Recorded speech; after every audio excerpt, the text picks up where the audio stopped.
Let's get it. During the podcast, Mormonism Live, and I thought that these guys did a great job talking to Cody, interviewing Cody, and getting his perspective. Now, some folks will look at this podcast and say, well, they never really pressed him as hard as they could have. The truth of the matter is that they might not be intimately familiar with the show, one, which could leave them in a little bit of a deficit, but two, you also have to keep in mind that you can only push somebody like Cody so far before they break off and they just end the interview and then you don't get anything from it.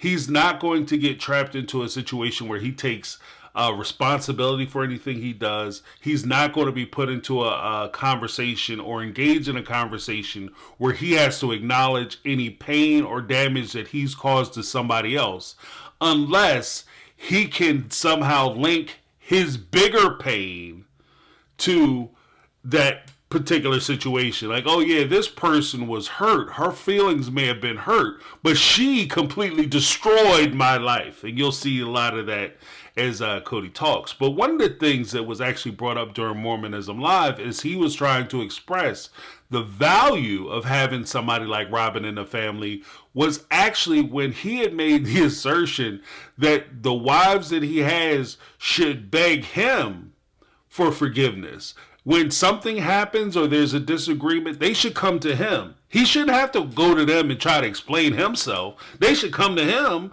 and try to make sure that they understand that he's actually the boss. He's the star player. He's the franchise player. He's the reason why the butts are in the seats. And if you can't have me on your team, then you don't have a team. And that's pretty much how he expressed himself during the course of this Mormonism Live podcast. Now, again, the woman that he's talking about who is so diligent about making sure that Cody stays with the relationship is Robin.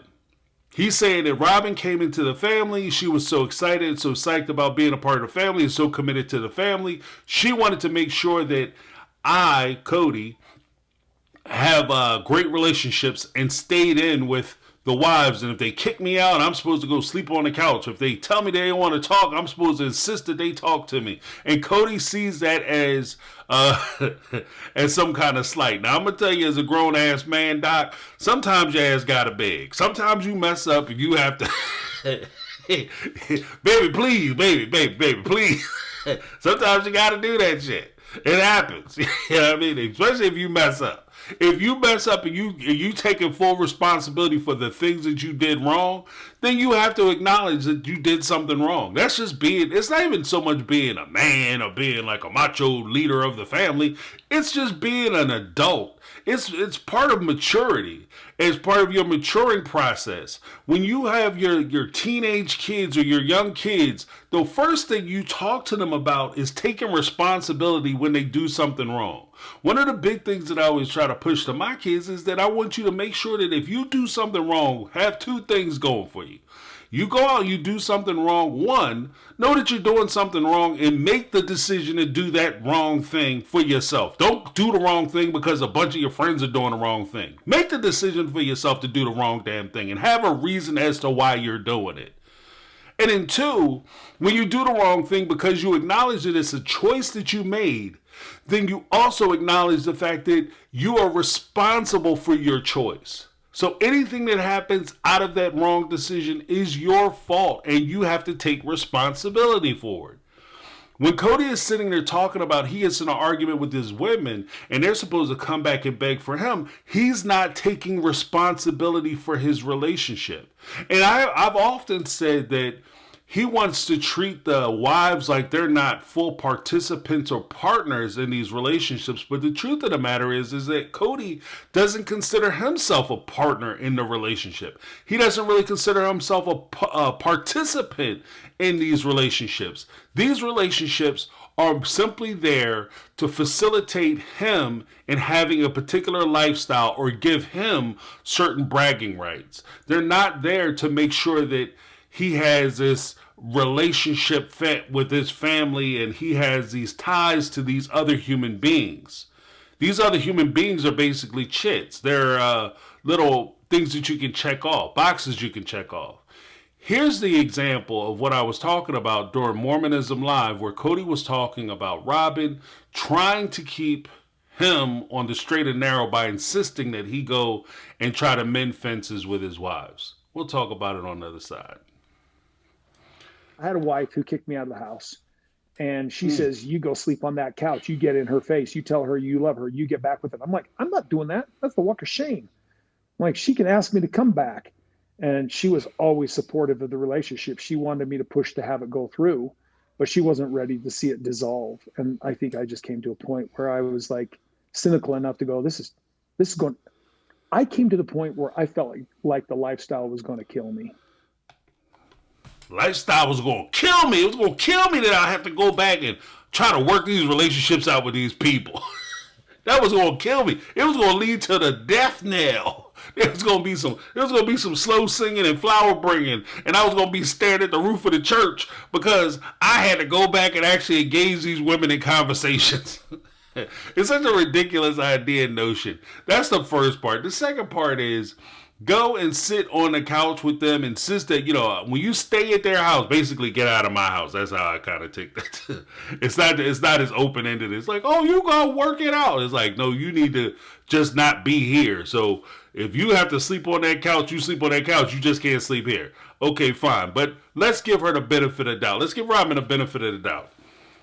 And we'll say that she was actually trying to push Cody to go and heal these relationships. Insist that if they don't want you in their bed, you be there so when they're ready to have that conversation, you can have that conversation. Awesome. Okay, cool. We'll do that advice.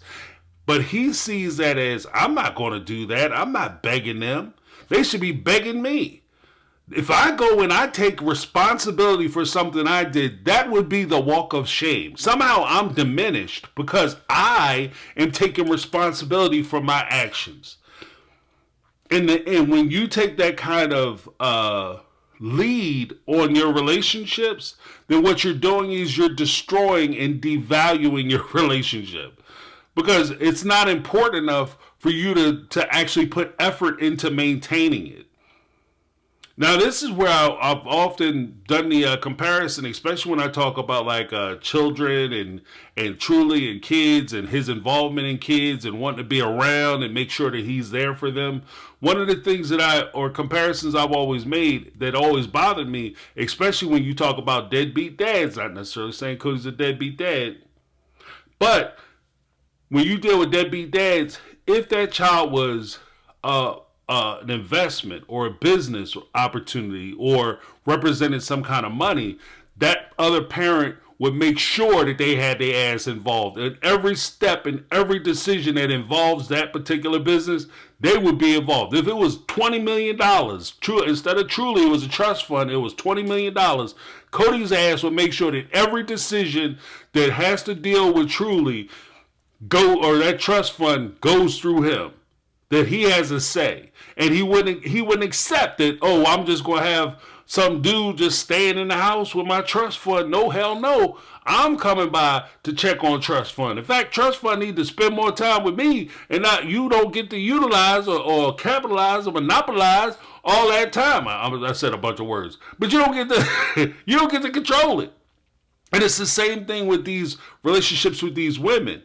If these women, the relationship he had with these women, if it was monetary, if it was some kind of financial advantage, if it was some kind of social advantage, Cody would make sure that he's there to mend that bridge. He would take every opportunity and every instance and every chance he had to make sure that that relationship was working and moving forward. I've seen in episodes on Sister Wives where some of his male friends will say some pretty wild stuff about his wives and his situation and his living experience and about his family. And Cody will dismiss it as, no. In order for me to maintain that relationship, you guys have to calm down and let me deal with my friends the way I'm going to deal with my friends. They can say whatever they want, but you guys have to relax. Because he's trying to maintain that relationship. But he doesn't have that same patience when it comes to his wives.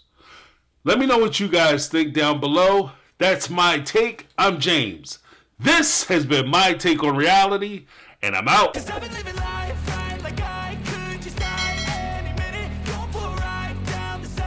peace, yeah.